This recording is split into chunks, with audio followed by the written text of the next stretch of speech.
Bom, pessoal, vamos dar início.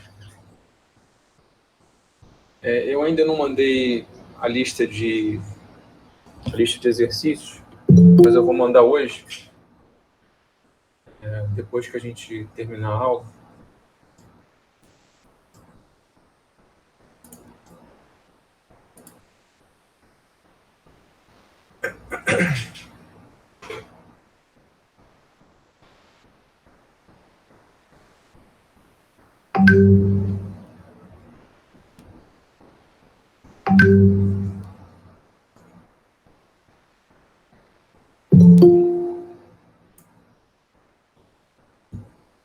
Vou esperar o pessoal entrar.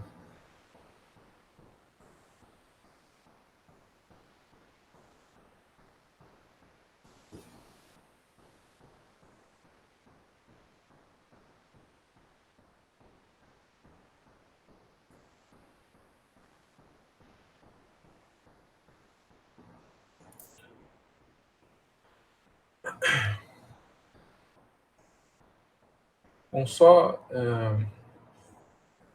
relembrando o que a gente falou na aula passada, a gente começou a ver as realizações do tipo Lattes, e a gente, quer dizer, falou de dois resultados importantes. Primeiro, como é que a gente interpreta uma função de transferência realizada através de uma composição.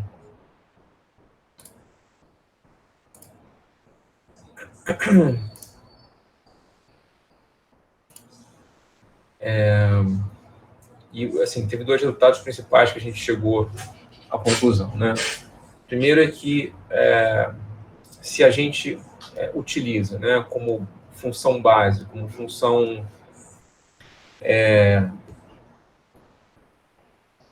de Blaschke, né, que seria a nossa função passar tudo, né, um filtro de primeira ordem, passar tudo, bem dizer, uma vez que a gente realiza a composta através de uma função GLZ passa tudo, a composta, quer dizer, o resultado disso também vai ser uma função passa tudo.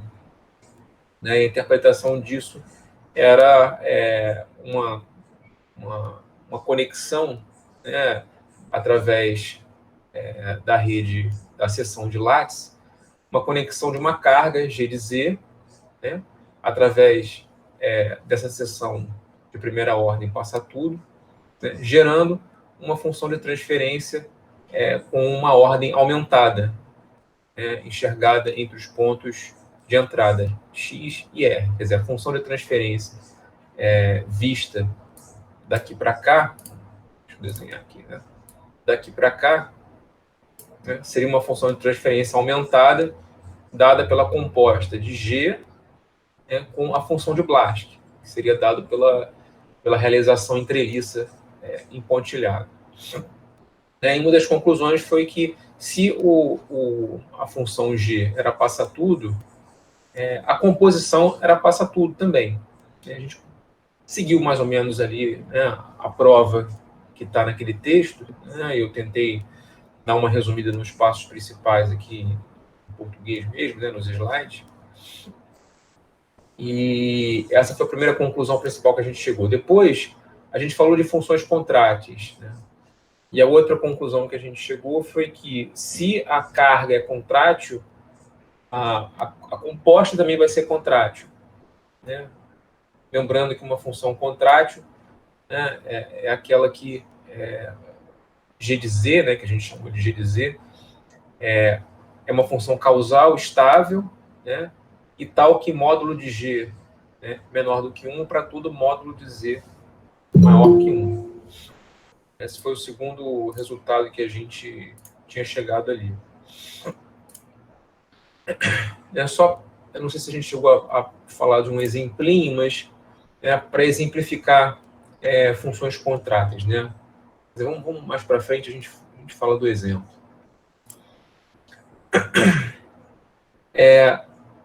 Depois, aí a gente fez a prova disso daqui, tá certo? E interpretou o que é uma função contrátil, né? Basicamente, uma função contrátil é aquela que decresce a energia, pelo menos decresce, né? Ou no máximo mantém a mesma, a energia de um sinal que atravessa um sistema. Quer dizer, quando você olha para a energia de um sinal na saída de um sistema em relação à entrada, ela é decrescida, né? Dada por essa expressão aqui. Isso aqui caracteriza as funções chamadas funções passivas, do tipo que a gente vê lá em filtros analógicos, né? Baseados em elementos chamados elementos passivos, né? Os indutores, capacitores, né? E resistores. Aí depois o que a gente fez? Né? A gente mostrou que, uma vez tendo uma expressão para a função composta, que leva uma carga numa função de ordem aumentada, continua entrando gente aqui, de ordem aumentada, a gente consegue, através da mesma expressão, encontrar uma expressão para uma redução de ordem de uma função de transferência. Então, a partir da expressão de aumento de ordem, que era essa daqui, né, ou seja, baseado na carga G, a gente encontra a função composta, que é F, e ela pode ser passa-tudo ou contrátil, dependendo do G ser passa-tudo ou contrátil. Né? E com isso a gente chegou numa segunda relação, né? Onde a gente poderia expressar a carga, né, em função da função composta, que seria uma função inversa. Né? E se a gente olha para essa expressão aqui, a gente percebe que ela tem a mesma cara de um passa-tudo. Na verdade, ela é um passa-tudo. A própria expressão inversa que você usa, né, para expressar a composta levando a uma função do tipo carga, né, ela também tem a forma de um passa-tudo. Quer dizer que todas as provas que a gente usa, né, para chegar nas conclusões de que se a carga é contrátil, a composta é contrátil, ou se a carga é passa-tudo, e a composta vai ser passa-tudo, você pode usar os mesmos argumentos para dizer o argumento inverso. Quer dizer, uma vez, isso é fácil de mostrar, uma vez que a composta é passa-tudo, isso significa que a carga ela tem que ser passa-tudo. Ou, uma vez que a composta é contrátil, a carga vai ser contrátil. Isso você mostra pela própria expressão do G, que é a carga. Na verdade, você pode expressar ela, né, dessa forma, através da expressão inversa. Né? E se você olha para essa expressão aqui, isso aqui tem a cara de um passa-tudo. Né? Se você substituísse o f de z por z menos 1, né, e aqui o f de z por z menos 1, isso aqui vira a expressão de um passa-tudo. Quer dizer que todos aqueles argumentos que a gente utilizou anteriormente para chegar na conclusão direta, quer dizer, no argumento direto, também vale para o inverso. Tá certo? Então, usando a expressão que a gente calculou aqui para o limite, né, lembra que o limite de f de z, quando z tende a infinito, é exatamente esse coeficiente a estrela aqui, ó, menos a estrela, na verdade.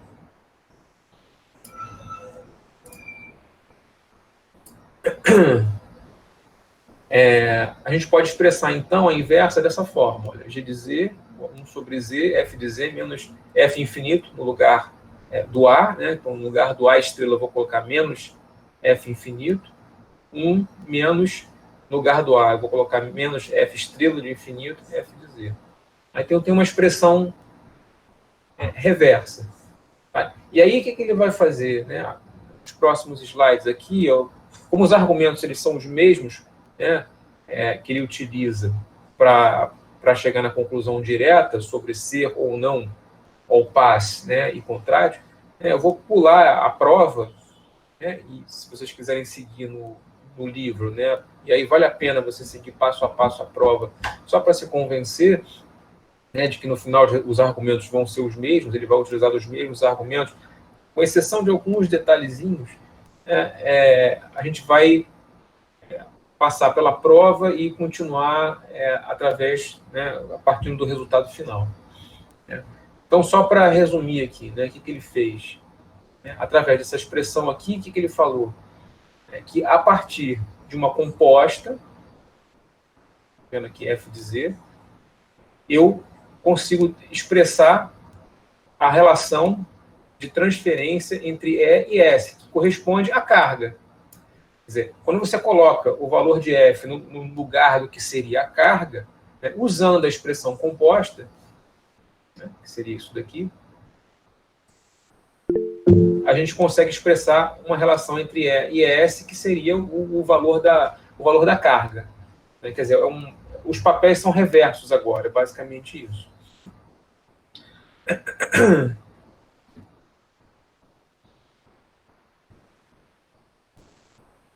Então, ele vai seguir aqui com os mesmos argumentos, né? Os mesmos argumentos, causalidade, estabilidade, tudo isso para mostrar os resultados inversos. Então, para resumir, né, o que ele falou, ele vai falar até esse ponto aqui. Né? Primeiro, né, dado uma carga G de Z e um polo A estável, né, e precisa ser estável para definir a função passa tudo de primeira ordem, o B de Z,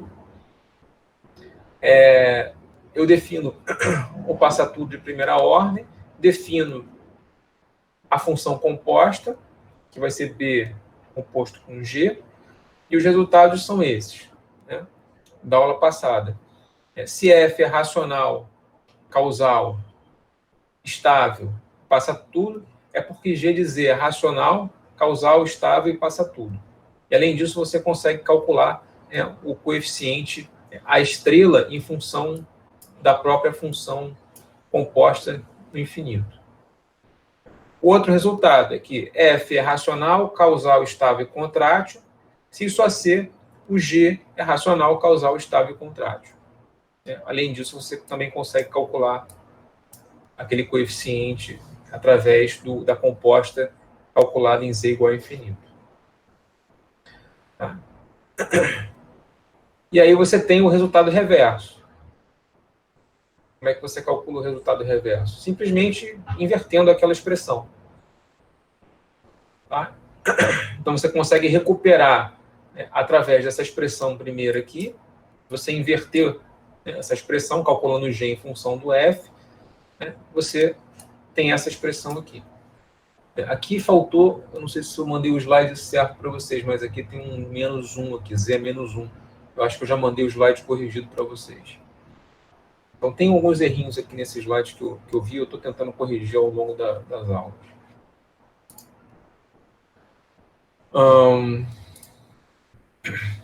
Tá, então, o que significa isso daqui? O F, ele é a função de transferência que mapeia x na sequência R, quando a carga é G. Essa expressão aqui te fala o contrário, né? Que G corresponde à função de transferência que mapeia E na sequência S, quando a carga é F. Tá, então, com isso, você tem um método recursivo de aumentar a ordem de uma função de transferência. Quer dizer, se você começar com uma função passa tudo, G de Z de uma certa ordem, e aplicar essa transformação aqui de forma iterativa, né, você vai obter um F de ordem cada vez maior. Por outro lado, se você quiser utilizar a segunda expressão, né, partindo de um F de uma determinada ordem, você pode aplicar essa expressão aqui iterativamente, né, e ir reduzindo a ordem das expressões que você vai obtendo de maneira sucessiva, né, com ordens cada vez menores. Então, uma aumenta a ordem e a outra diminui a ordem. Onde aqui a carga é G e aqui a carga é F. Então, a ideia é a gente utilizar esses resultados agora para a realização dos filtros, né, do tipo, os três principais que a gente viu, né, o tipo Moving Average, né, o tipo autorregressivo e a combinação desses dois, que seria o tipo ARMA, Moving Average e autorregressivo. Então, a ideia é a gente realizar esse tipo de função de transferência, esses três tipos, só que agora utilizando compostas lattice em cascata. Agora a gente já sabe, pelo menos, como aumentar a ordem de uma função de transferência. E, para isso, a gente vai se basear, primeiramente, em filtros passa-tudo. Quer dizer, os filtros passa-tudo vão ser a chave para a gente, através de uma observação simples, descobrir quem são esses três tipos de função genérica, né, associadas a um passa-tudo. Tá? Bom, o que ele vai fazer agora?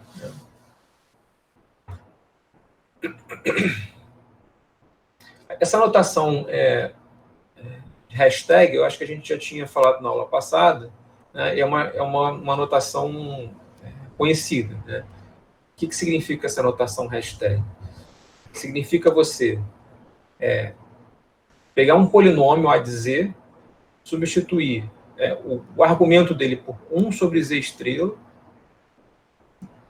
O resultado disso, você calcula o complexo conjugado.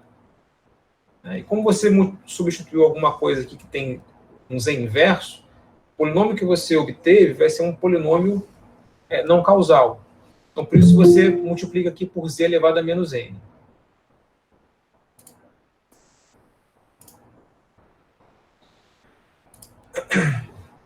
Então, ele vai definir um passa-tudo, né, dessa forma. A gente já sabe que um passa-tudo tem essa expressão. Né? Ele vai ser um polinômio no denominador, né, e um polinômio de mesma ordem no denominador, só que com os coeficientes na ordem reversa. Como é que você expressa os coeficientes na ordem reversa? Através do hashtag aqui. Então, se o A de N tem coeficiente começando na ordem 0, de 1, depois A1 na ordem 1, A2 na ordem 2, até AN na ordem N, o polinômio hashtag ele vai ter os mesmos coeficientes, só que apresentados na ordem reversa e com o complexo conjugado aplicado a eles. Então, aqui no primeiro coeficiente, ao invés de você ter 1, você vai ter AN estrela, aqui você vai ter AN menos 1 estrela, e vai indo até o primeiro coeficiente, que seria 1 aqui, você vai colocar ele aqui. Ó. Então, é o polinômio hashtag. E, formalmente, você escreve assim. Ó.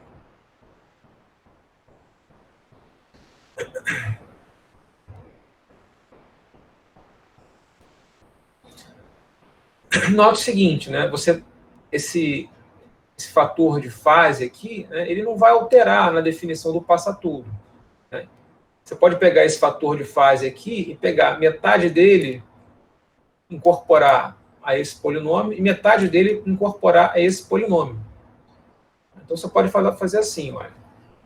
Eu defino um A de Z, onde o E elevado a J θ, aliás, φ, né? Eu vou escrever dessa forma, olha.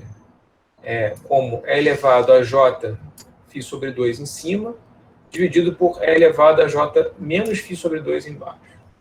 É a mesma coisa. E aí eu pego esse fator aqui e incorporo aos polinômios. Incorporo a esse, incorporo a esse. Quer dizer, quando eu incorporar, por exemplo, aqui no denominador, esse fator de fase ao polinômio, ele vai estar multiplicando todos os coeficientes, tá certo? E a única diferença é que o primeiro coeficiente que antes valia 1, agora ele vai valer o termo de fase que você incorporou aqui.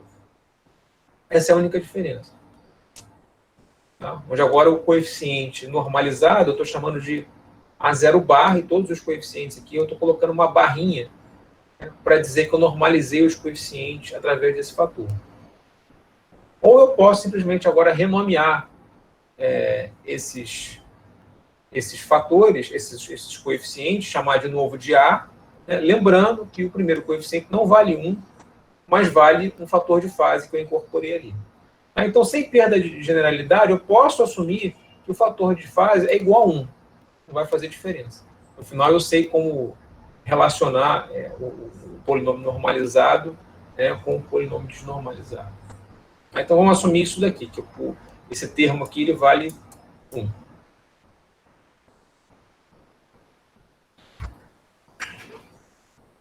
Então qual é a ideia?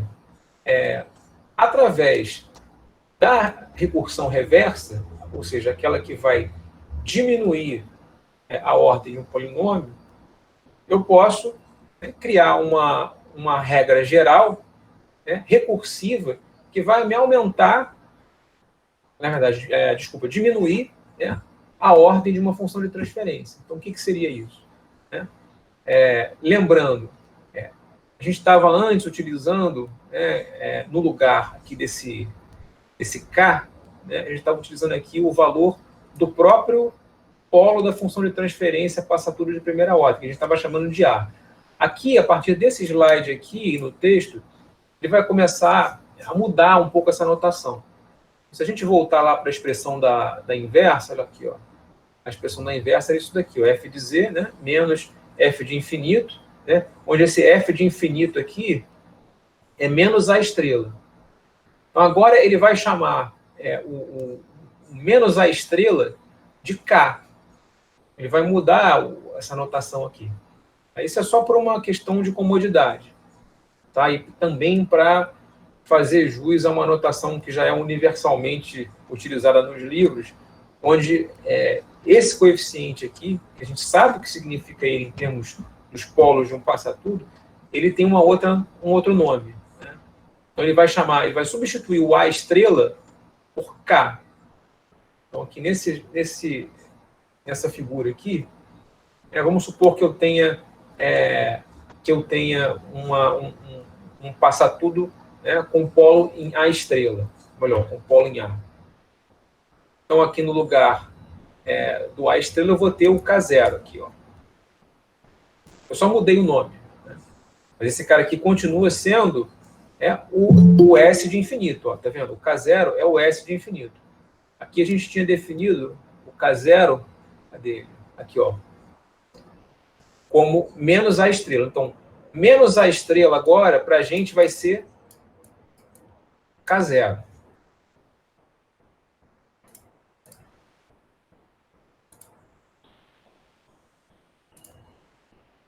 Então, voltando lá. O que eu faço com essa expressão? Uma vez que eu tenho uma função de transferência S0 de Z, de uma certa ordem, eu posso aplicar essa recursão, como eu calculo o K0, através da expressão que eu mostrei antes, que é através da inversa. O K0 vai ser o S calculado em Z igual a infinito. O K0 vai representar agora o coeficiente de reflexão da minha seção látice. Então, a seção látice ela vai ter um coeficiente K0 aqui e um coeficiente menos K0 estrela aqui. E eu utilizo os coeficientes para reduzir a ordem da função S0 de Z para a função S1 de Z. Então, qual é a interpretação que eu tenho aqui?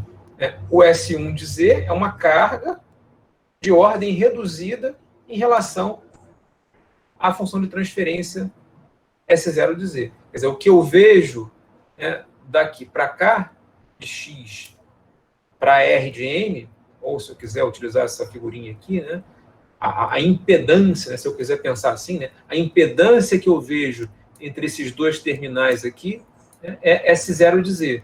Enquanto a impedância que eu vejo entre esses dois terminais aqui é S1 de Z.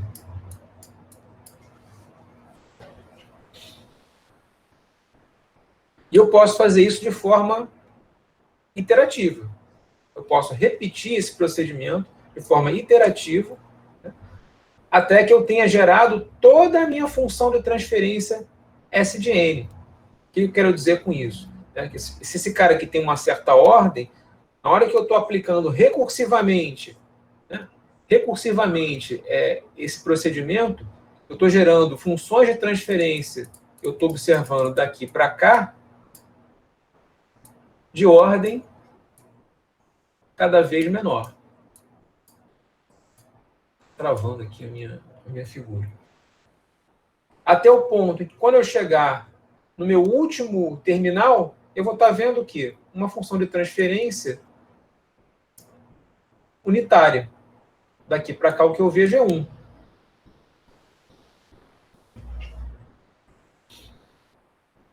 E o que significa esse último coeficiente de reflexão? Ele vale 1. Ele é o SN calculado no infinito. Então, com isso, eu gerei uma função passa-tudo de ordem arbitrária.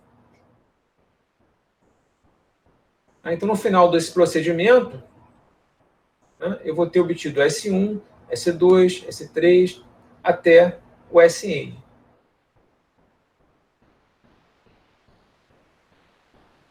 Então, o que eu estou vendo daqui para cá é uma função passa-tudo.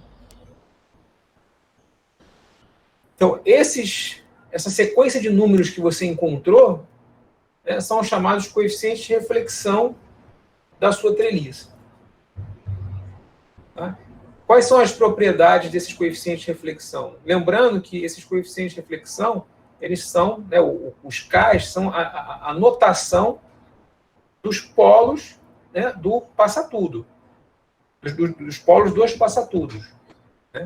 São vários passa-tudos de primeira ordem que a gente está utilizando como função blástica. E a gente sabe que esses caras são estáveis. Então, os coeficientes de reflexão têm magnitude naturalmente menor do que 1.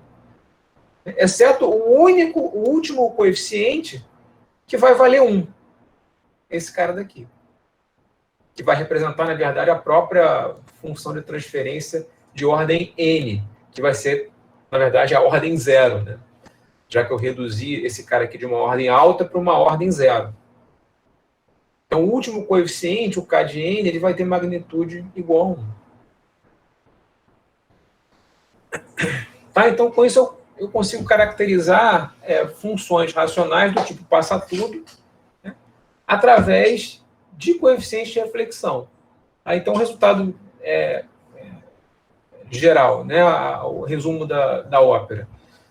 Uma função racional própria, a dizer, de ordem n em z-1, ela passa-tudo se e só se os coeficientes de reflexão satisfizerem essa condição. Ou seja, eles têm magnitude menor do que 1 para os coeficientes de 0 até n-1, e o último coeficiente, aquele que você vai encontrar na última iteração do seu algoritmo, se você já quiser chamar de algoritmo, a magnitude dele é igual a 1. Isso aqui você vai obter através da aplicação sucessiva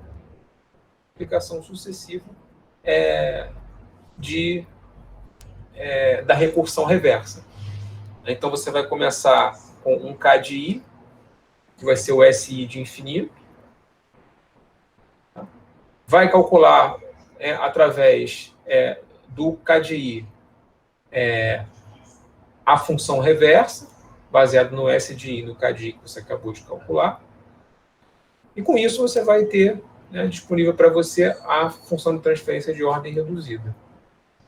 Então, começando com S0 igual a A de Z, que é a sua função inicial.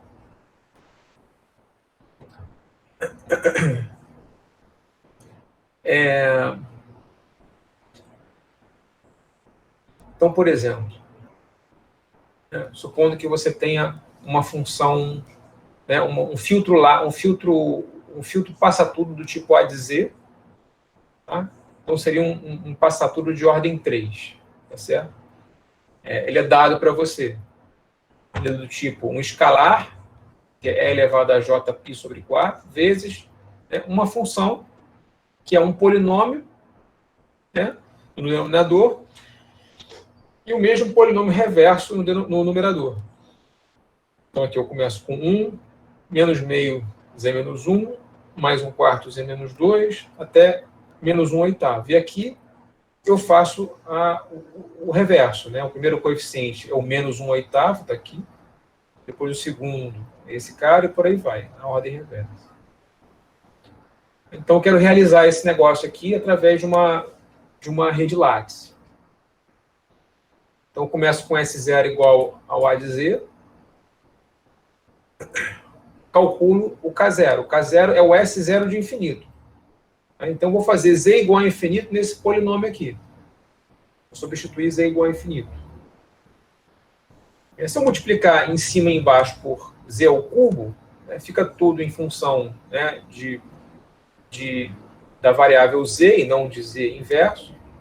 Tomando o limite quando Z tende para infinito, é fácil você ver que a única coisa que vai sobrar vai ser a razão entre o último coeficiente daqui, que é menos 1/8, sobre o... Aliás, tem um erro aqui. Aqui, na verdade, eu acho que é menos aqui. Tem alguma coisa errada aqui. Aqui, na verdade, eu acho que é menos 1/8, porque aqui, ó, na hora que você faz a razão de um sobre o outro, vai dar...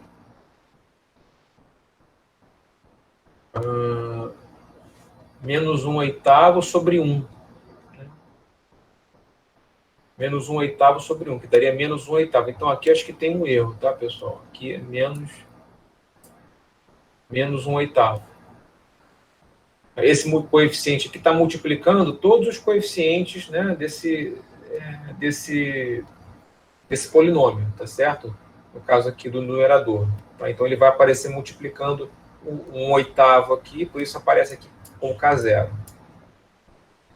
Tá? Então, com o K0, né, eu uso, né, junto com o S0 para calcular o S1, através dessa recursão. Aí eu calculo o S1. Tá vendo? O S1 tem a ordem reduzida. Se esse aqui tinha ordem menos 3, ordem 3, esse agora vai ter ordem 2. Aí aplico de novo a recursão. Aplico de novo essa recursão. Eu vou obter o S2. O S2 vai ter a ordem Z-1. Aplico de novo. Calculo o K2, vai ser um coeficiente, e calculo o S2. O S2 ele tem ordem 0, é uma constante. Ele representa o último coeficiente da lattice. Então tá lá, ó.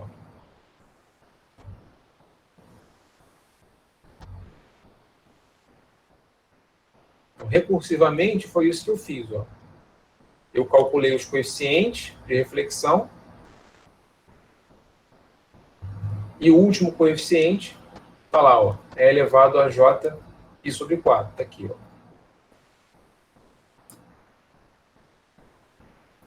Mas lembra que isso aqui é um escalar, tá certo? E ele aparece em todos os ramos. Então, na verdade, eu posso pegar esse escalar aqui e tirar da lattice. Posso colocar ele aqui fora, ó, já que ele vai multiplicar todo o sinal que vai passar por aqui. Que é equivalente a você utilizar a assunção que a gente falou antes de normalizar o próprio coeficiente. Então, se você começasse com um coeficiente, um fator de escala unitário, e colocasse o fator de fase no final, daria no mesmo. Né? Se você olhar daqui para cá, o que você vai ver, né, vai ser a função de transferência sem a fase.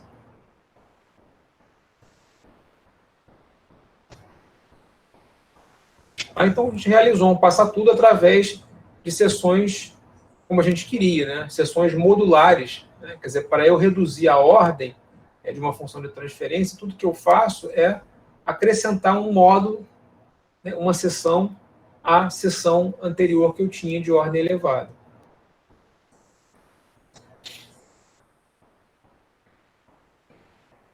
Tudo bem até aí, pessoal? Tranquilo isso aí, né?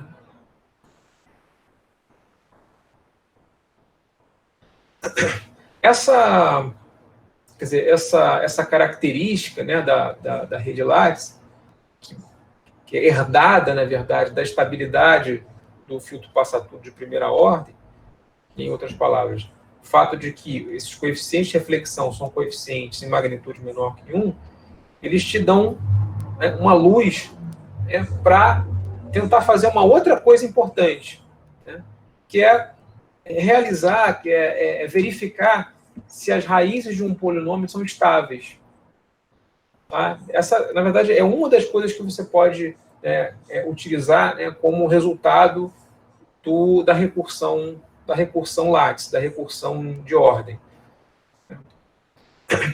Tá? Então, imagina que você tem um polinômio arbitrário, tá?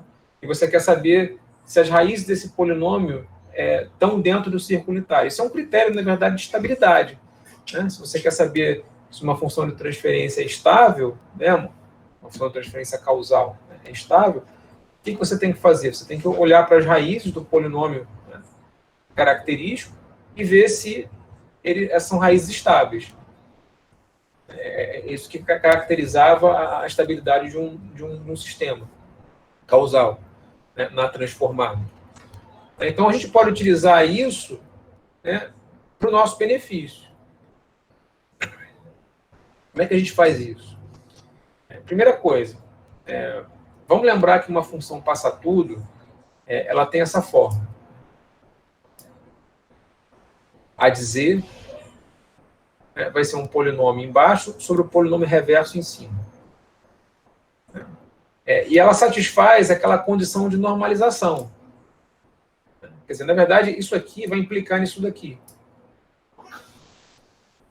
Isso aqui foi uma das condições que a gente utilizou na prova, né, numa das provas que a gente desenvolveu, né, em cima das funções contráteis e passa tudo. Agora, isso aqui é uma coisa que vale independente do filtro ser passa tudo. Quero dizer o seguinte, sempre que você tem uma função de transferência expressa dessa forma, como um polinômio embaixo, em cima um polinômio reverso, essas duas expressões aqui, elas são equivalentes. Tá? E isso vai valer independente das raízes desse polinômio aqui serem instáveis ou não. Quer dizer, você pode ter uma função a dizer que, em geral, ela não precisa ser passa tudo. E ainda assim, ela vai satisfazer essa equação de normalização. Tá? Porque você pode ter as raízes desse cara daqui fora do círculo unitário. E esse cara aqui não vai ser um passa-tudo, porque o passa-tudo tem que ser estável. Mas ainda assim, essa equação aqui ela vai estar valendo. Tá? Então, lembrando, né, uma função ela passa tudo, se você tiver todas as raízes do polinômio denominador estáveis. E além disso, o teu A de Z, ele tem que ser causal, e estável. Mas você pode ter essa condição aqui, numa situação em que você tem a condição de normalização sendo satisfeita, mas o teu A de Z não é causal, ou não é estável. Então isso aqui continua valendo.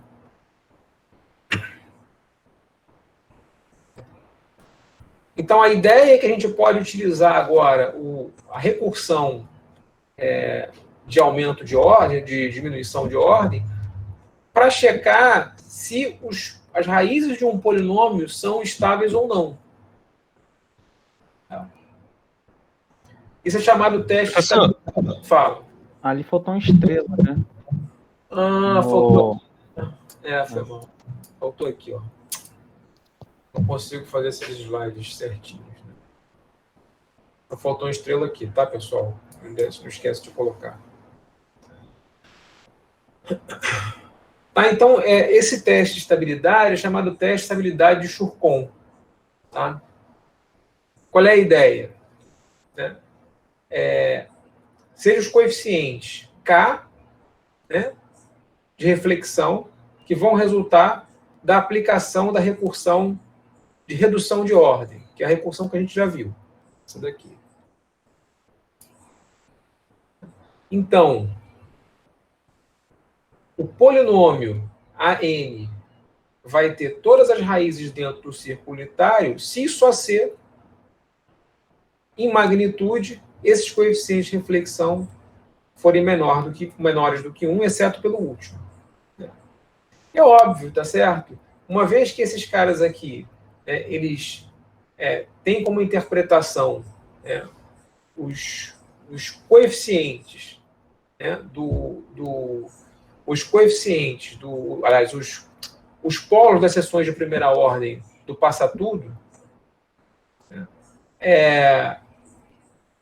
se esses caras aqui, se esses coeficientes de reflexão, na hora que você faz a recursão, eles deixarem de serem estáveis, significa que o polinômio correspondente a eles não vai ser estável. Em outras palavras, se você tiver todas as raízes do polinômio A de Z estáveis, isso significa que o teu polinômio A de Z ele é passa-tudo, e vice-versa. Isso foi a conclusão que a gente já tinha das outras aulas. E se esse cara daqui é passa-tudo, então significa que os coeficientes de reflexão que você gerou através da própria realização dele são estáveis, exceto pelo último deles. Logo, todas as raízes do polinômio serem estáveis implica que os coeficientes de reflexão calculados pela recursão de Schur têm que ser estáveis, exceto pelo último, que é igual a 1. Então, você tem um método para verificar a estabilidade de um polinômio. Esse, na verdade, é um dos métodos, tem outras maneiras. Então, por exemplo, eu tenho um polinômio segundo grau, tipo z ao quadrado, mais z menos 1, mais z mais 1. Se você olhar para as raízes desse polinômio aqui, você vai ver que essas raízes, resolvendo essa equação, você vai ver que essas raízes são estáveis. Agora vamos fazer pelo método de Schur. O que o método de Schur está falando para você fazer? Você vai associar a esse polinômio um filtro passa-tudo. Na verdade, você não sabe se ele passa tudo. Você vai associar uma função dessa forma, que tem a cara de um passa-tudo. E vai aplicar a recursão de Schur, começando com S0 igual a A. Então, vai calcular o K0, que é o S0 de infinito, que é 1/6. Se você fizer Z igual a infinito aqui. Aí vai calcular o S1. O S1 vai ser uma função de primeira ordem. Com S1, você calcula o S1 de infinito, que vai te dar o K1. Dá menos 5/7. E vai calcular, para terminar a recursão, o S2. E o K2 vai ser igual a S2 de infinito. Então, através da recursão, você verificou que o teu filtro é estável. Verificando quem? Verificando a magnitude do K0 e verificando a magnitude do K1, que são estáveis. Exceto pelo último, que a gente falou que vale 1. Esse aqui, ó.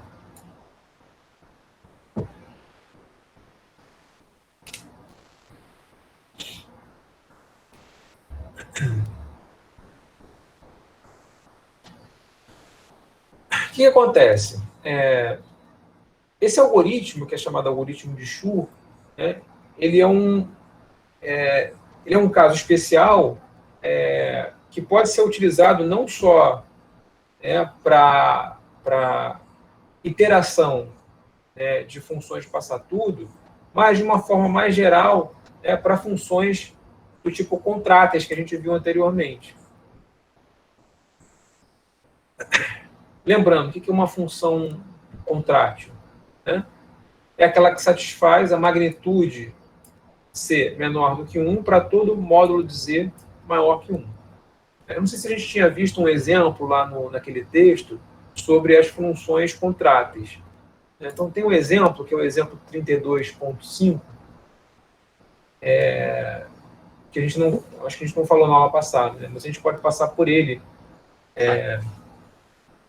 só para determinar, através da transformação inversa, se uma função quer dizer, para exemplificar, né, que dada uma função composta contrátil, né, a carga vai ser contrátil, que seria o argumento reverso. Então, esse exemplo aqui, na verdade, faz isso, ilustrar a inversão de funções contráteis. Imagina que você tem uma função f de z contrátil. Como é que eu sei que isso aqui é contrátil?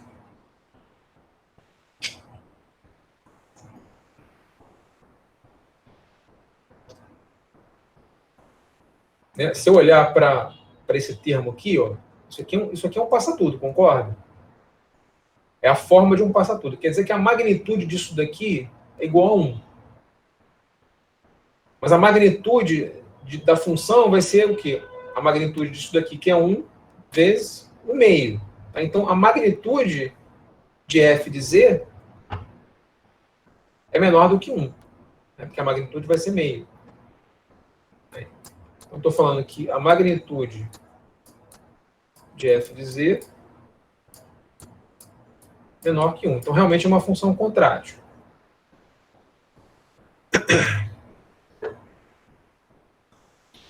Então, como é que é a recursão? Eu calculo f de infinito. Nesse caso aqui, o f de infinito, né, fazendo z igual a infinito, isso aqui vai me dar menos 1/4, que vai ser menos 1 meio dividido por meio. Certo? Aliás, dividido por 2. E vou calcular o g de z.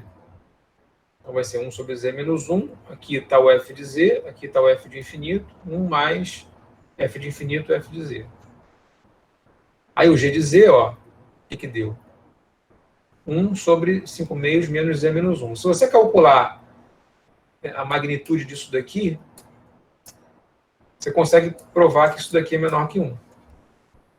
Que é realmente uma função contrátil. Então, só para lembrar o que era uma função contrátil.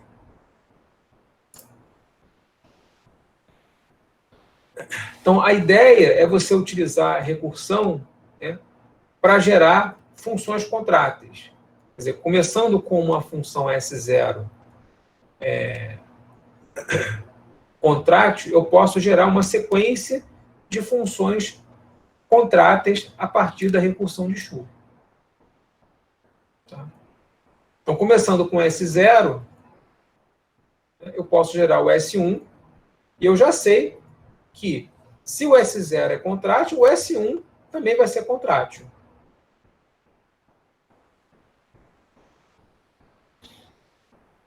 Né? Mais do que isso, né? Eu sei que a magnitude do coeficiente de reflexão ela tem que ser menor do que 1. Né? Por quê? Porque eu sei que funções que são contráteis, elas vão mapear o z igual a infinito num ponto dentro do círculo. Né? Quer dizer, quando eu faço z igual a infinito, por causa dessa propriedade aqui, eu sei que isso daqui tem que ser menor do que 1. Se eu estou fazendo z igual a infinito aqui, obviamente, o meu k em magnitude tem que ser menor do que 1. Então, eu vou mapear o z igual a infinito num ponto dentro do círculo unitário, com certeza. Então, qual é a interpretação? De novo, né? A interpretação é muito parecida com o caso anterior. Né? O S0 é a função de transferência que eu estou vendo na entrada de um sistema, né, que transmite um sinal de x para R, onde a carga é S1.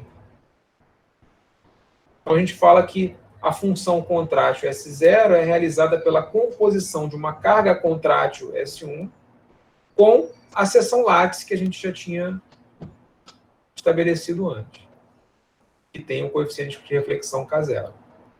Lembra de novo, né, que o A, o polo, a gente substituiu por menos K estrela. Né, ou a gente tinha substituído, né, o K, né, por menos A estrela. Né, foi a nossa substituição. Mas o contrário, né, menos A estrela a gente substituiu por K. Então ele está fazendo uma sequência de mudanças aí de nomenclatura, mas tem uma razão de ser isso tudo. Na verdade, muitos livros eles apresentam os coeficientes de reflexão direto, né, já como os Ks, ou kappa, mas eles não fazem uma relação bem explícita com o que significa aquilo em termos de um passa-tudo. Aqui nesse texto, ele explica isso de maneira bem detalhada. Isso você não encontra em qualquer livro. Se você procurar um livro de processamento de sinais, por exemplo, arbitrário, você não vai conseguir encontrar essas conexões bem explicadinhas. Tá, então eu posso agora fazer isso, o mesmo procedimento que a gente utilizou para gerar funções passa-tudo de ordens menores, sucessivas, eu posso fazer para funções contráteis também. Eu posso gerar funções contráteis a partir de uma contrátil S0, através da recursão, gerar um S1, que é contrátil, de novo, o S2 e por aí vai. Então, por exemplo, aqui, eu comecei no S0, gerei o S1, a partir do S1 eu gerei o S2. Então, lá. Então, de forma geral, eu vou ter a minha recursão de sempre. Olha. Vou calcular o K a partir do S no infinito, e com esses valores, o S e o K, eu vou gerar a próxima seção de ordem reduzida. Observações sobre isso. Você começa o algoritmo de Schur com uma função contrátil S0 e vai gerando uma sequência de funções contráteis. O algoritmo é o mesmo que a gente viu antes, para o caso de funções passa-tudo. Só que tem uma diferença. No caso do passa-tudo, a gente viu que, através da aplicação recursiva do mapeamento em ordem decrescente, partindo de uma ordem arbitrária, você ia iterando o algoritmo até que, quando você chegasse na ordem 0, a função que você obtinha era igual a 1. E você parava o algoritmo, quando chegasse no último coeficiente. Como a gente fez aqui. Cadê o exemplo que a gente fez? Aqui, esse exemplo aqui.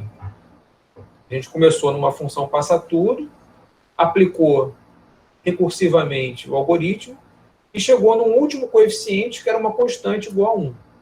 Na verdade, aqui não é igual a 1 porque você tem um fator de escala, mas lembrando que a gente fez essa ressalva, a gente pode deixar o fator de escala à parte e chegar à conclusão que o último coeficiente vai ser igual a 1. Aqui, tá vendo? O último coeficiente igual a 1. No caso de funções contráteis, não necessariamente você vai terminar com a recursão. Então, por isso que ele fala aqui, quando o algoritmo de Schur é aplicado a uma função contrátil S0, essas funções S, I e Z aqui não necessariamente são de ordem decrescente. Você pode ter a recursão, ela vai continuar valendo, mas essas ordens elas não vão ser decrescentes. E essa recursão aqui, ela continua indefinidamente, ela não vai terminar. Então, com isso, você pode partir dessa ideia e utilizar a recursão de Schur para ver se uma função arbitrária, racional, ela é ou passa-tudo ou contrátil, dependendo dos coeficientes de reflexão que você está gerando ao longo da sua recursão.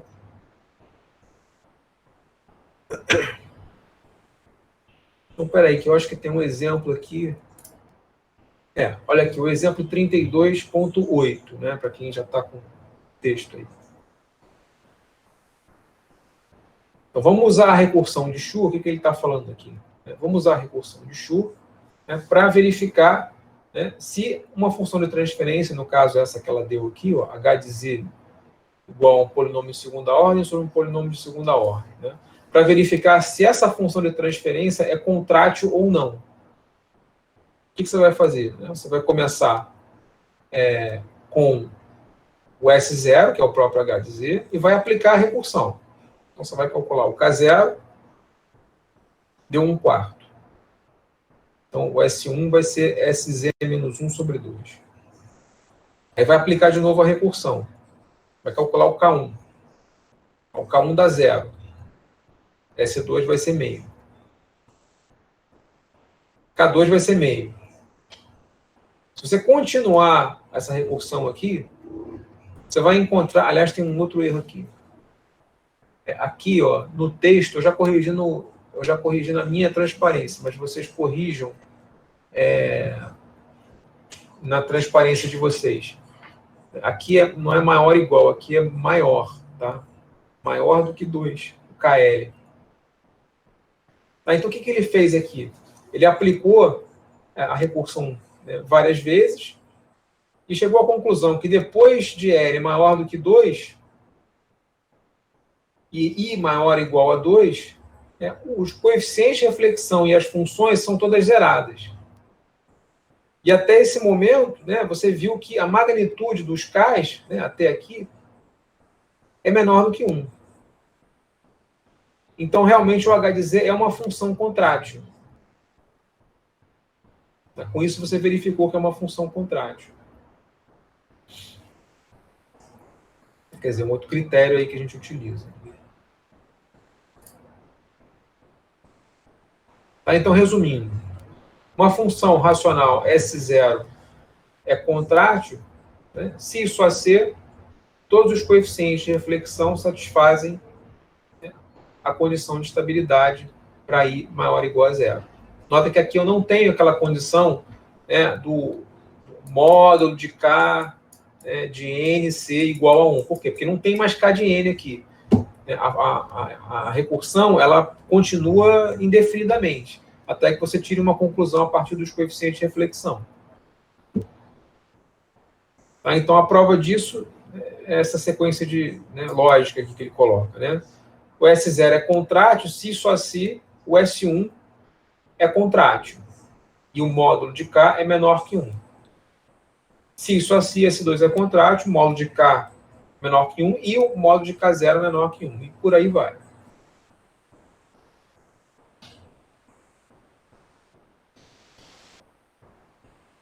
Tá aqui o exemplo já, né? O que seria o algoritmo de Shu? Né? Resumindo, dada uma função h de z, eu começo com h de z, né? Vai ser o meu S0, e aplico a recursão. Tá? Então, duas coisas podem acontecer. Né? A função h de z é contrátil se só se os coeficientes de reflexão forem em magnitude menor do que 1, né? Desde que você, a partir do momento que você começa a recursão. E aí, nesse caso, se isso acontecer, significa que o H satisfaz essa condição aqui de ser contrátil. Né? Aqui é a propriedade de ser contrátil do H de Z.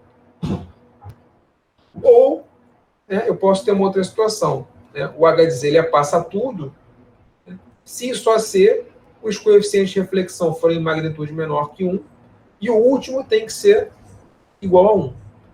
Nesse caso, significa que o teu H de Z passa tudo e você pode expressar ele dessa forma, olha, como um polinômio sobre o outro. Por esse polinômio de baixo, né, é o A de N e o de cima é o hashtag.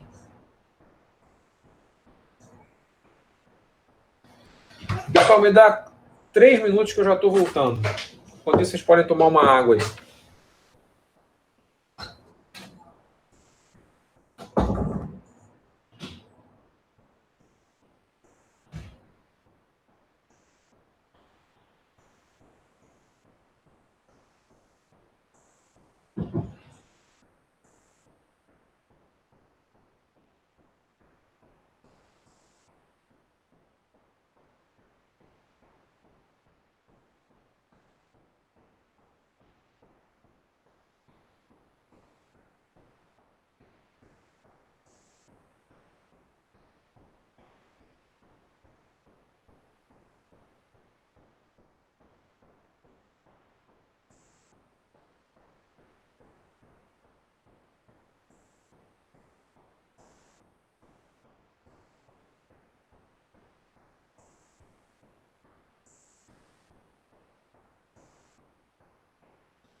pessoal, desculpa a demora. Estou levando mais tempo. Problemas técnicos aqui. Bom, vamos continuar. Até aqui tudo bem, né, pessoal? Alguma dúvida em relação ao algoritmo de Schur?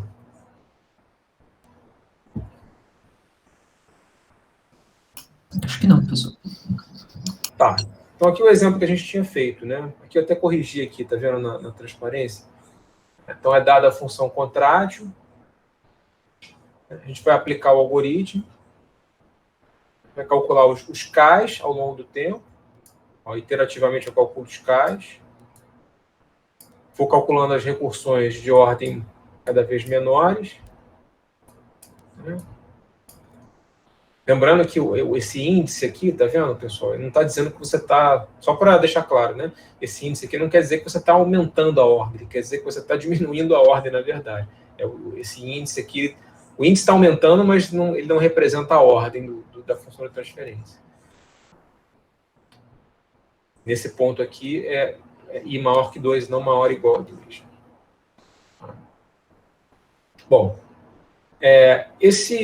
o algoritmo de Schur ele está relacionado com outro algoritmo muito importante, né, que vocês vão ver talvez em outros contextos. Não sei se vocês já viram em probabilidade, processos estocásticos, é um momento de se apresentar o algoritmo de Levinson. Mas ele está ligado a esse algoritmo de que forma, né? O algoritmo de Levinson ele é muito importante na teoria de predição linear. Então, lá atrás, acho que o Guilherme perguntou, mas aquele sinal de erro, qual é a interpretação dele? Aí eu falei, olha, realmente, esse sinal ele tem a interpretação de ser um sinal de erro. E ele tem a ver com um erro de predição, né, que vai ser interpretado mais adiante, né, a partir da interpretação desse algoritmo como um problema, né, dentro de um problema de predição linear. Me dá só um minuto, pessoal, que a minha campainha está tocando aqui, eu vou ter que atender. Já volto.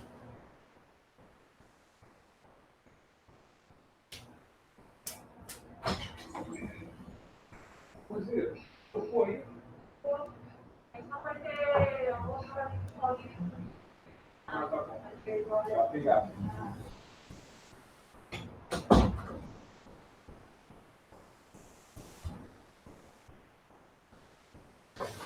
Desculpa, pessoal, voltando aqui. Tá? Então, o que a gente fez aqui? Né? A gente tem uma recursão, que é o algoritmo de Schur, que aumenta, né, a ordem de uma função de transferência, ou diminui, né, dependendo de como que você escreve ela, com base nos coeficientes de reflexão.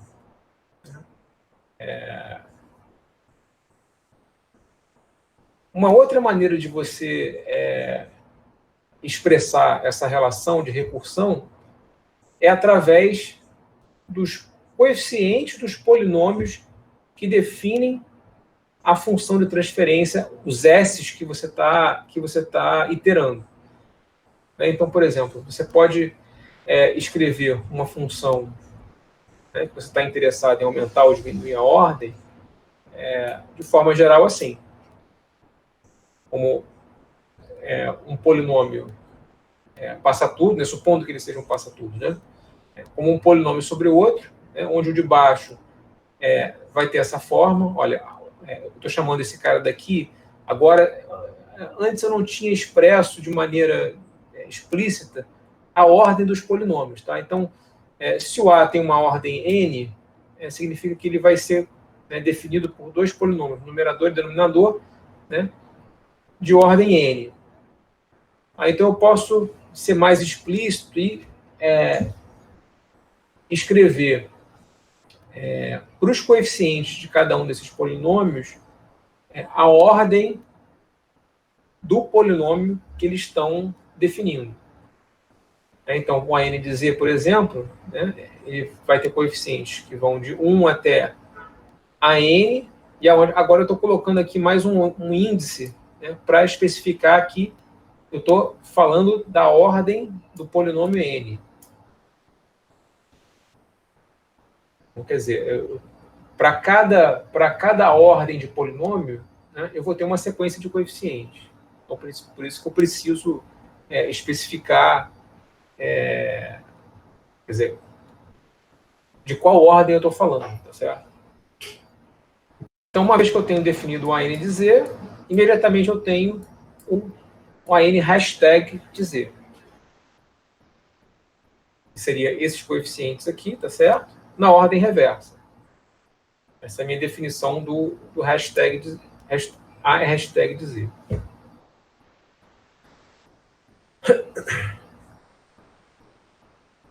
Aqui, o que ele fez? Ele normalizou, né, só lembrando, né, ele normalizou esse coeficiente aqui para 1. Esse é o nosso assumption, né, desde o início. Agora, vamos fazer o seguinte, né, vamos aplicar a recursão de Schur, né, para essa função de transferência. Tá? Só que agora eu vou escrever a função de transferência mais explicitamente em função dos polinômios do numerador e do denominador. Então, eu vou escrever a função de transferência S1, que seria a função que eu obtive após aplicar a recursão de Schur, né, em termos dos polinômios dele. Mas eu sei que a ordem dessa função de transferência ela é uma unidade a menos do que a ordem que eu comecei. Tá? Então, o meu S1 de Z ele vai ser a razão, né, entre dois polinômios. Vai ser um polinômio passa tudo, tá certo? Só que de ordem n-1, e não de ordem n. Tá? Então, quem são esses polinômios aqui? É o polinômio A de Z, só que definido agora para uma ordem n-1. Então, o n-1 vai aparecer aqui, tá certo? Em todos os coeficientes, para definir, né, a ordem dele. Então, eu estou definindo o AN n-1 exatamente como eu defini o AN aqui em cima. Tá vendo? Esses caras aqui, eu defini agora o AN -1 e o AN -1 hashtag assim. Agora, vamos utilizar a recursão para encontrar uma relação entre esses polinômios. Bom, S1 de Z, que é esse cara daqui, S1 de Z, vai ser igual a 1 sobre Z, 1 sobre Z, e aí o que eu vou colocar aqui? Né? Onde é que está a minha recursão? Vamos voltar para a recursão para a gente não se perder. Ó, S1 de Z, eu vou colocar aqui eu vou ter o coeficiente de reflexão, e aqui eu vou colocar S1 de Z. Agora, esse cara daqui é uma razão de polinômios, o hashtag sobre o polinômio que eu defini. Esse cara também, o hashtag sobre o polinômio que eu defini. Então, eu posso pegar o denominador desse cara daqui, posso multiplicar todo o numerador e esse denominador pelo denominador de S1 de Z. Na hora que eu faço isso, eu vou obter isso aqui, ó. Esse dá para ver. Se eu dividir o A hashtag por A de N, eu vou obter o numerador do lado direito da recursão. Aqui eu tenho 1 sobre Z menos 1, que vinha da recursão. Dividindo por A de Z embaixo, ó, AN de Z embaixo, eu vou ter a hashtag sobre AN aqui, que é o meu S0, né, o meu S0 de Z. Então, até aqui, eu só apliquei a recursão. Quem é esse gama aqui? Você vai perguntar, mas não tinha um gama antes. Esse gama aqui é, de novo, uma mudança de notação. Tá certo? Então, o que ele vai fazer? Aqui no lugar desse menos gama, eu tinha o meu K0. Né? Isso que a gente viu da recursão anterior. Ele vai fazer uma mudança de nomenclatura de novo. Né? Isso também é para se ajustar, né, a uma nomenclatura universal que utiliza não o K0, mas o gama, que é a mesma variável. E mais ainda, você tem um sinal de negativo aqui, né? Esse sinal de negativo aqui, esse menos aqui, né, ele é para se ajustar ao coeficiente ao último coeficiente do polinômio A de n. Tá? Então tem uma outra razão para você mudar o sinal dele. Mas, quer dizer, a gente continua falando da mesma recursão, tá certo? É só uma questão de notação aqui. Depois vai ficar mais claro porque a notação está mudando. Tá? Então, só lembrando, né, o meu K0 é igual ao meu menos gama, que é igual, né, ao meu A estrela. Aliás, ao A estrela. Tá? Então, o gama é igual a menos A estrela. Se vocês não fizeram essa mudança na transparência, faz agora. Aqui tem um menos, que eu corrigi, e aqui tem um menos no gama.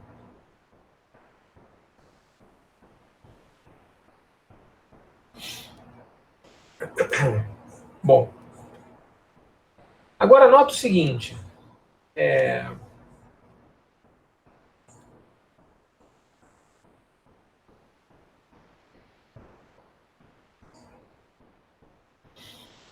Tá certo? Isso aqui devia ser menos mesmo, só verificar.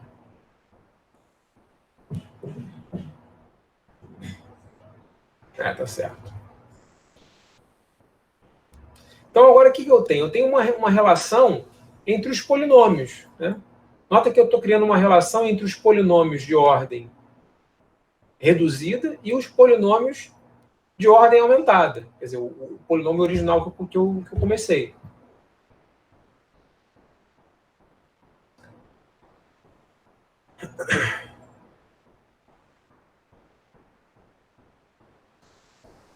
Então, isso aqui me dá a possibilidade de gerar uma recursão chamada recursão backward. O que é a recursão backward? Então, a recursão de Schur, o que ela faz? Ela calcula funções de transferência e os coeficientes de reflexão associados, tá certo?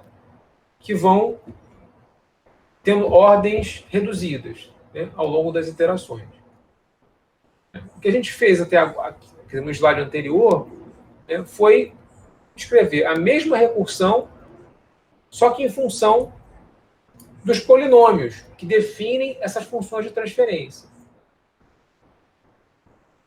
Então, a gente calculou agora, né, a gente vai ter uma recursão para calcular os polinômios AN, que vão ter ordens reduzidas, né, e, ao mesmo tempo, você está calculando os coeficientes de reflexão que definem essas seções. Então, nota que aqui, na hora que eu substituir o K0 por gama N, eu estou sendo explícito em relação àquela seção, a ordem daquela seção.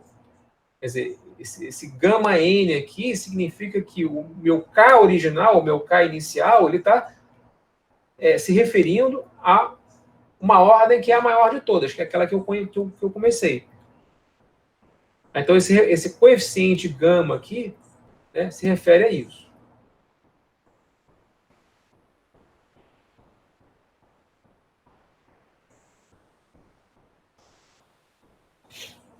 Então, eu não mudei nada, assim, em termos de desenho, eu não mudei nada em relação ao que a gente tinha feito antes. Olha, esse cara daqui continua sendo meu S de N, de Z,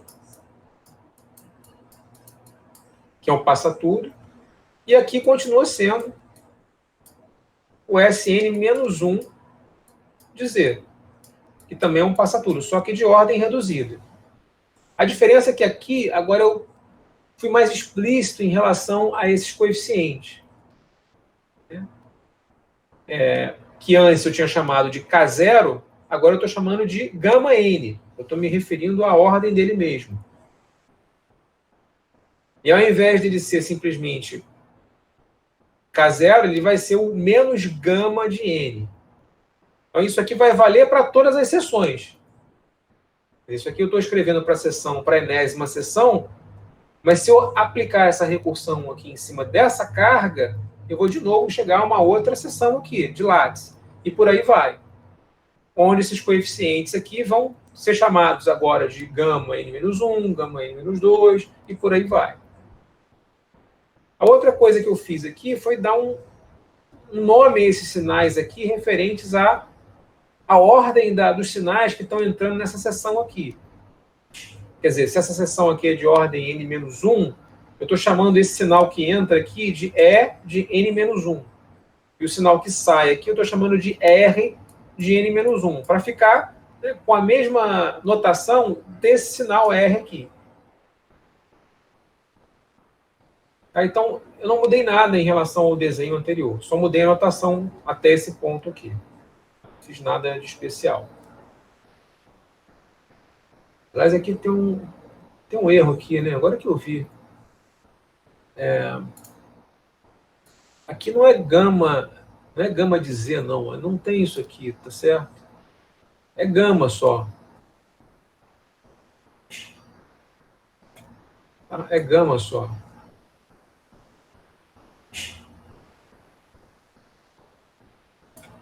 Tá, pessoal, apaga o que está aqui, ó.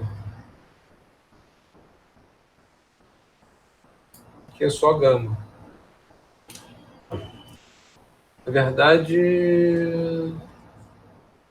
não, aqui não tem esse... Não é gama de Z, é gama só. O gama é um coeficiente, tá? Não é um gama de Z.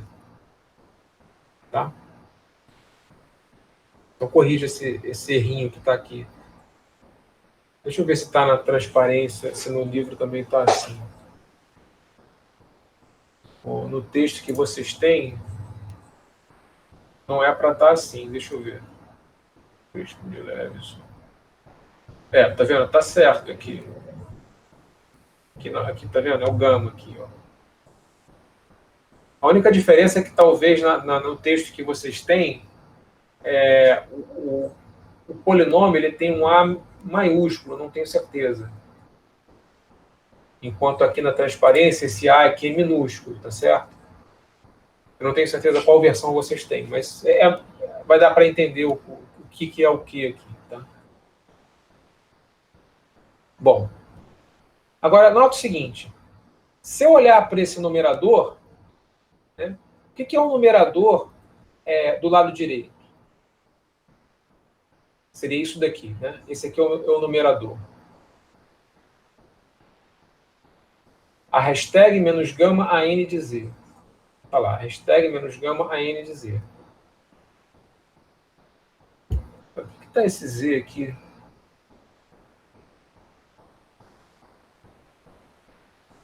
Eu já sei.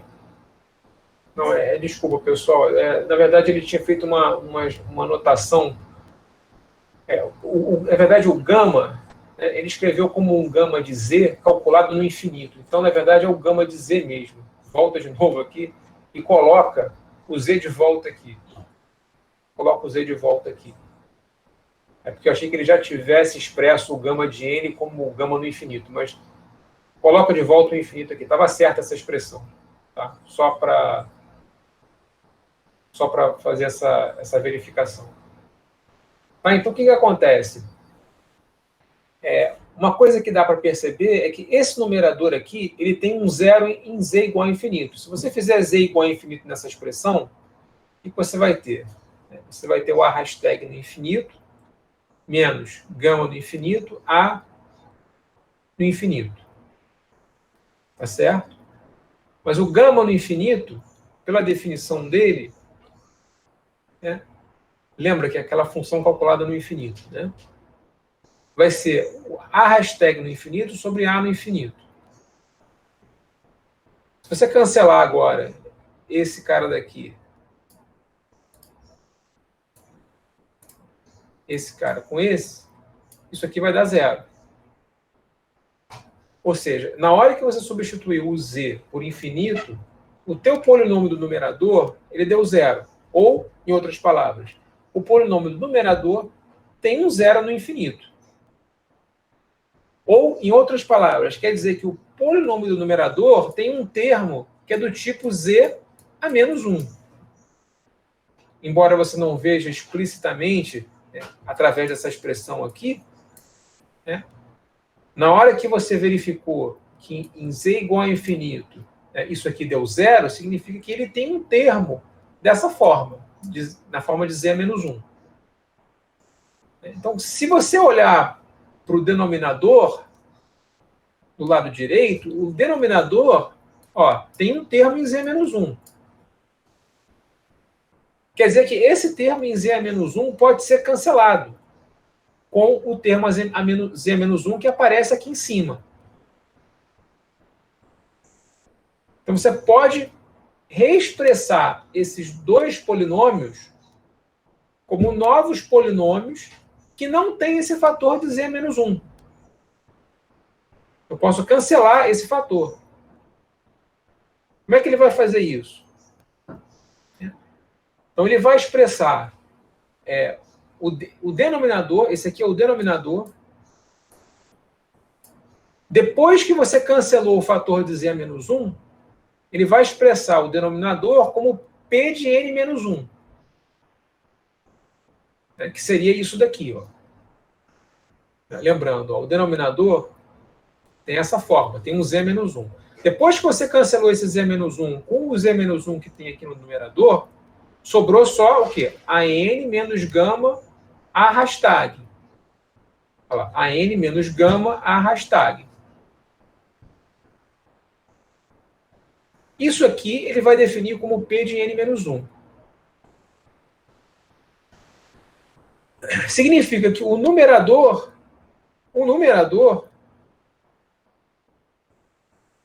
ele vai ser o P hashtag z menos 1. Já que esse cara daqui, né, ele agora ficou sem o termo de z menos 1 que foi cancelado junto com o numerador.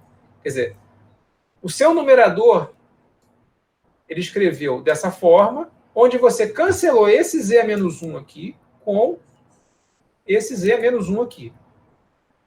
E o que sobrou foi a razão entre esses dois polinômios aqui.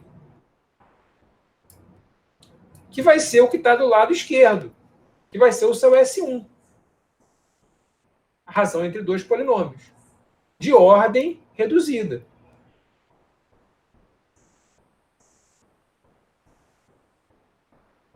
Só que tem uma diferença. Né?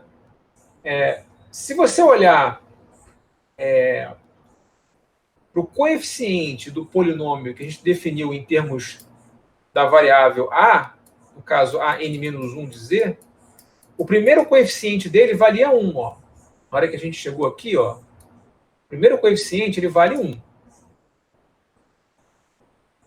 Né? E a gente escreveu, né, o S1 em função desse polinômio. Quer dizer que existe uma relação entre esse polinômio aqui, a(n menos 1), e o polinômio que a gente escreveu como P de n menos 1.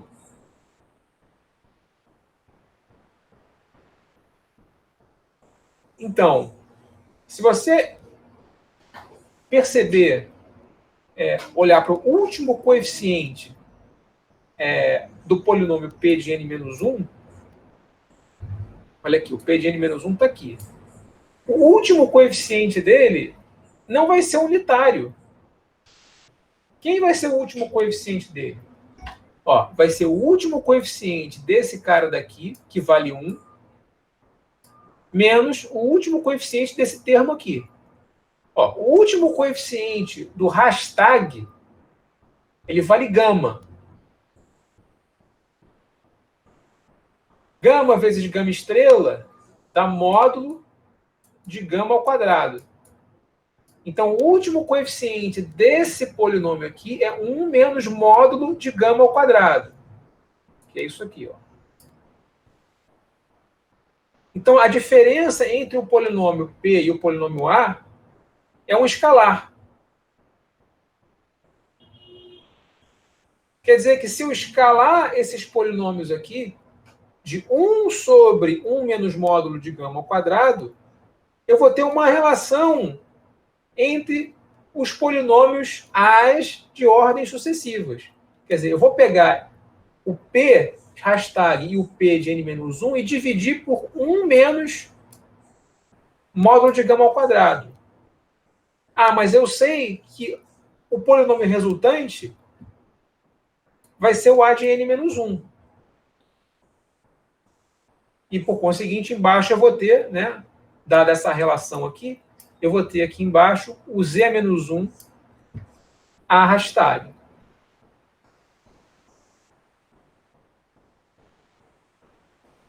Não sei se deu para vocês seguirem essa sequência de passos aqui, pessoal. Eu repito tudo de novo se vocês ficaram na dúvida. Esse final eu me perdi, professor. Tá, deixa eu voltar de novo. Eu sei que aqui é enrolado. A gente começou na recursão de Schur, tá certo? A recursão de Schur está aqui. Eu falei o seguinte, olha, isso aqui, na verdade, você pode fazer até um exemplinho, né, de ordem 3, 2, né, para verificar. Mas a gente chegou à conclusão que esse numerador aqui, ele tem um fator, ele tem um zero no infinito. Quer dizer, ele tem um fator em z-1. Quer dizer que esse fator de z-1 desse polinômio eu posso cancelar com esse z-1 que aparece aqui. Então, baseado nisso, eu expressei o polinômio do denominador, depois que eu fiz o cancelamento, como P de n-1 de z. E o polinômio do numerador, como sendo z-1 P hashtag. Então, depois que eu fiz o cancelamento, eu cancelei esse z-1 aqui, com aquele z-1 que aparecia no denominador. E o que sobrou foi a razão entre esse polinômio aqui, hashtag, e esse polinômio hashtag. Só que, na hora que eu olho para essa razão de polinômios aqui, esses polinômios não são exatamente a razão entre os polinômios. Quer dizer, eles vão definir o S1 de Z, que eu já tinha definido aqui em cima como a razão, né, entre os polinômios A de Z. Quer dizer, o S1 é o mesmo, só que eu tenho que ajustar, de alguma forma, essas frações para poder encontrar uma relação entre os polinômios, que é isso que eu estou interessado. Eu estou interessado em relacionar um polinômio de ordem mais alta com um polinômio de ordem menos alta. Quer dizer, anteriormente, quando eu utilizei a recursão de Schur, eu não me preocupei com os polinômios, com os coeficientes dos polinômios. Eu me preocupei simplesmente com os coeficientes de reflexão, que vão definir, né, as várias seções látices que vão aparecer para mim. Mas agora eu estou interessado em uma outra coisa. Eu quero saber como que um polinômio de ordem mais alta se relaciona com um polinômio de ordem mais baixa. Quer dizer, quando eu falo como que ele se relaciona, quer dizer, como que os coeficientes daquele polinômio de ordem mais alta se relacionam com os coeficientes de uma ordem mais baixa. Quer dizer, resumindo, eu quero encontrar uma recursão entre os coeficientes do polinômio agora, e não entre as seções definidas pelos coeficientes de reflexão. Mas eu quero ser um pouquinho mais específico. Né? Então, se você comparar agora esse S1, que é definido em termos desses polinômios, né, com esse S1 aqui, em termos dos polinômios, né, que eu defini aqui desse jeito, eu percebo que, bom, em geral, eles não são iguais. Mas qual é a relação entre os dois? Basta você olhar para o polinômio P de n aqui, ó. O P de n ele é definido em função do A. Então, eu vou olhar explicitamente, né, para os coeficientes dele e comparar os coeficientes dele. Então, para eu comparar esses coeficientes com esse, né, e dizer que eles são os mesmos, eu tenho que olhar, na verdade, para o fator de escala que está diferenciando um e outro.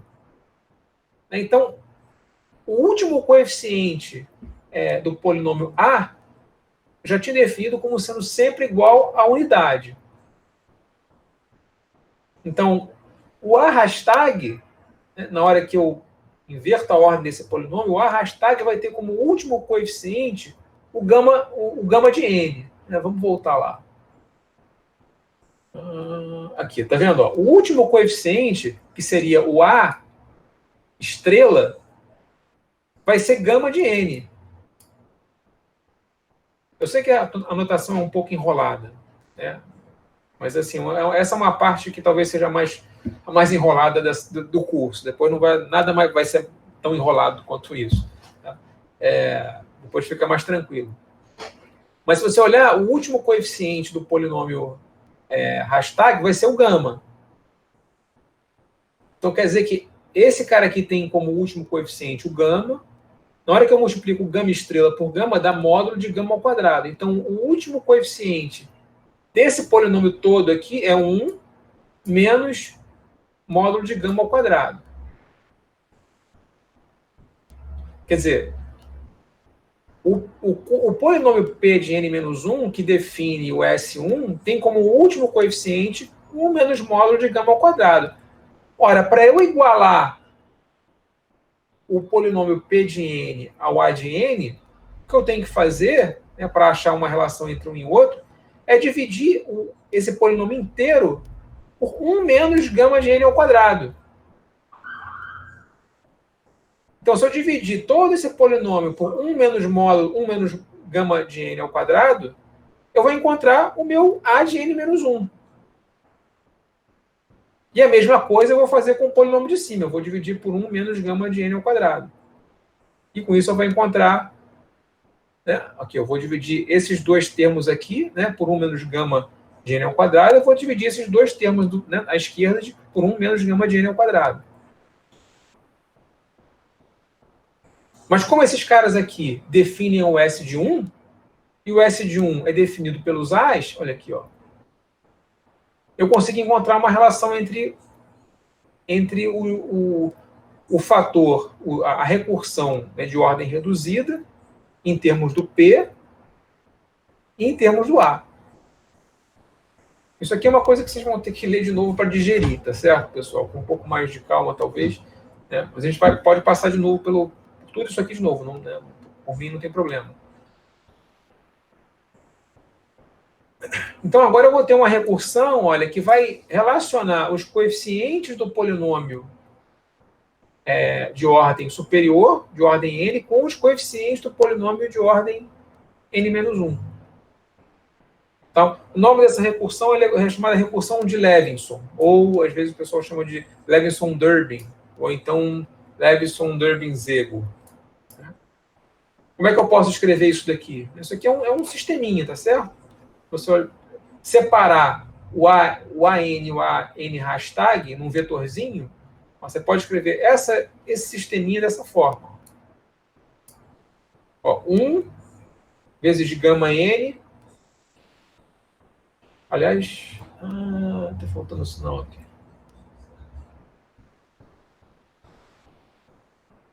Tá faltando um sinal aqui. Aqui tá faltando um sinal. Vocês podem consertar aí. Ó, tá vendo? Tá faltando um menos aqui.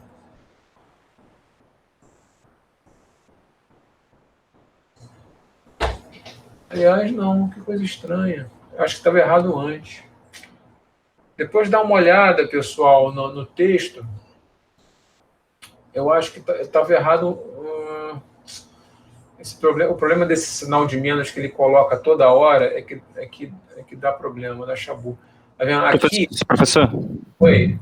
No livro está com menos na matriz e sem o menos na definição do gama n do lado. Eu acho que é porque já sei o que é. É porque o texto que vocês têm está um pouquinho mais antigo em relação ao outro que eu tenho. Aí eu fiz uma confusão danada na minha cabeça mesmo.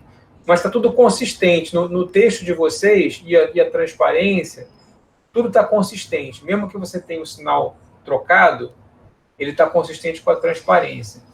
Então, você está falando que na matriz está com positivo, é isso? Na matriz está com negativo, menos gama N, Aqui, né? e ali do lado, na definição ali do lado, na vírgula, gama N igual a N Claro, indefinido. já sei. É. Então, deixa eu ver. Menos gama N. Bom, se você olhar por essa equação aqui você teria que colocar um menos, né, se você fizer isso. Para poder ser consistente com essas duas equações aqui. Se não, se você quiser colocar um mais aqui, né, aí você pode colocar um mais aqui.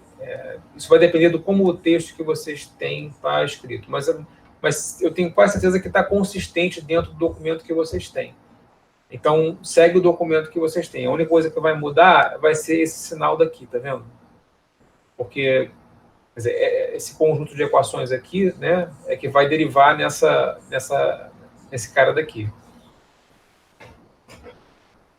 Então, quer dizer, é só uma maneira de você escrever essa recursão.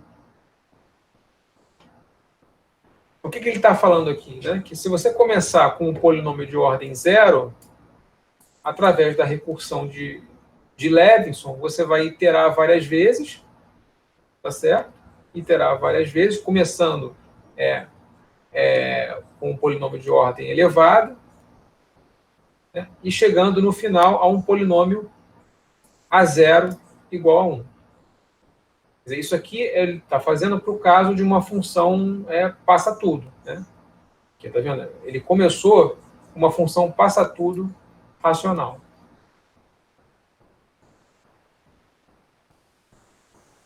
Então, resumindo, né, o algoritmo de Schur, ele relaciona as seções, né, como funções de transferência, de ordens que vão sendo reduzidas ao longo das iterações, mas ele não se preocupa com a relação entre os coeficientes do polinômio. O algoritmo de Levinson, ele usa a recursão de Schur para encontrar uma relação entre os coeficientes dos polinômios.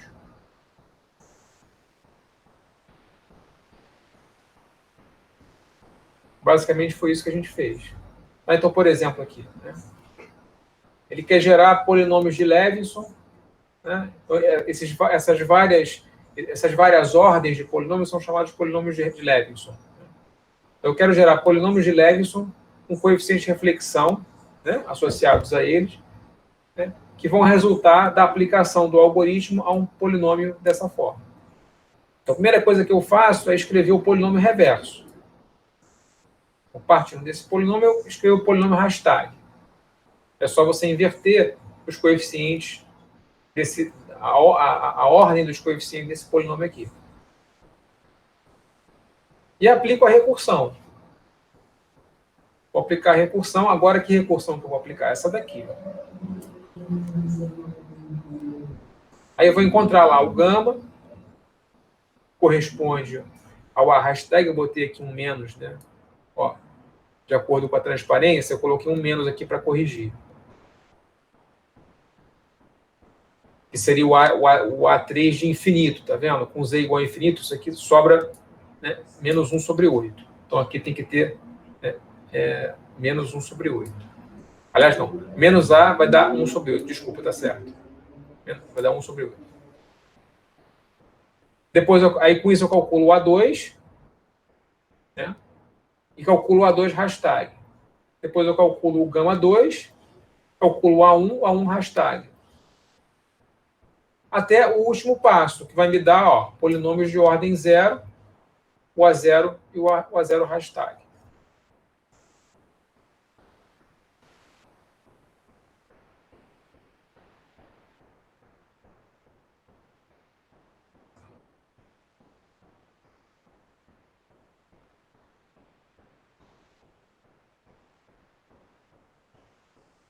Então, uma coisa importante aqui dessa recursão é que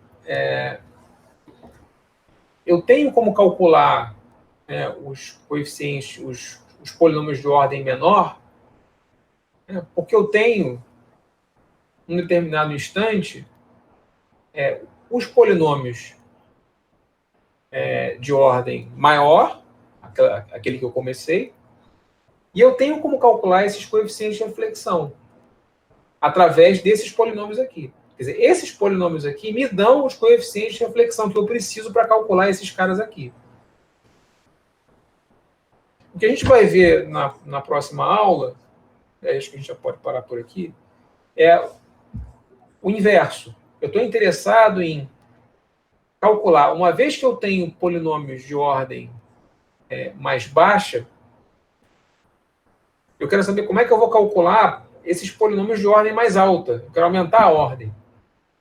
Quer dizer, eu olhando para essa equação aqui, né, eu posso resolver essa equação para a n e a n hashtag simplesmente invertendo essa matriz aqui, concorda? Só que aí eu vou ter uma recursão que vai depender do gama. Mas o gama eu não tenho ainda.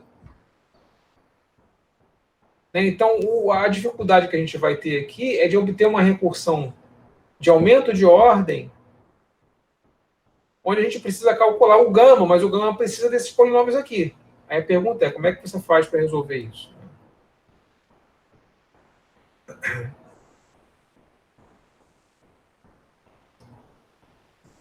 Bom, acho que a gente pode parar por aqui, pessoal. Falta mais uma ou duas aulas. Acho que mais uma aula a gente termina essa parte de Lattes. Né? Mas agora a gente vai continuar com o algoritmo de Lattes para definir o teste de estabilidade de uma função de transferência. Tá? Como o tempo está curto, faltam 9 minutos, vamos terminar por aqui e na semana que vem a gente continua. Ficou alguma dúvida em relação a isso? Eu sei que ficou um pouco enrolado, talvez, nesse final aqui, por questão de notação, e aí teve uns errinhos aqui de sinal. E eu espero que vocês, dando uma lida no texto, eu acho que pode clarificar um pouco mais. Eu vou pedir para vocês darem uma lida nessa parte que a gente viu até agora. Com o que a gente viu até agora, a gente já tem material para fazer uma lista de exercícios. E aí eu vou passar a lista para vocês hoje, na verdade, agora, né? Daqui a pouco vou mandar por e-mail. E fica sendo, então, a primeira lista de exercícios para... deixa eu ver quando. Eu acho que talvez em uma semana dá para vocês fazerem. Tentar não passar uma lista muito extensa, mas eu acho que dá para fazer em uma semana. Tá bom? Mais alguma dúvida, pessoal? Perfeito, professor. Então, a lista vai até essa matéria de hoje, mais ou menos, ou vai avançar ainda? Mais ou menos. Vai passar um pouquinho, porque na aula que vem a gente já vai terminar esse assunto, tá certo? Então, o que vai faltar aqui para a gente? Né? A gente vai falar do teste de estabilidade, a gente vai falar da recursão forward, né? Que vai ser como que a gente vai fazer um aumento de ordem desses polinômios, e aí a gente já vai entrar na realização de filtros, por exemplo, filtros AR ou filtros ARMA. Né? Vai faltar pouco agora para a gente terminar. Deixa eu ver aqui. Tá vendo? Aqui já estou falando da realização ARMA. Realização ARMA. Aqui está aqui já. E aqui tem um resumo, tá vendo? Vai faltar só a chamada lattice normalizada. Eu acho que mais uma aula a gente terminou esse assunto. Não tem mais uma ou duas no máximo. Duas no máximo. Só que, assim, os exercícios em relação a isso aqui não vão ser... Quer dizer, não vou se estender muito mais além da matéria que a gente já viu. Eu vou precisar apenas de passar exercícios de realização, que é o que a gente vai ver logo no início da aula que vem. É isso. Tá bom, pessoal? Ficamos por aqui, então. Até semana que vem. Perfeito. Valeu, professor. Tchau, tchau. Tchau, tchau.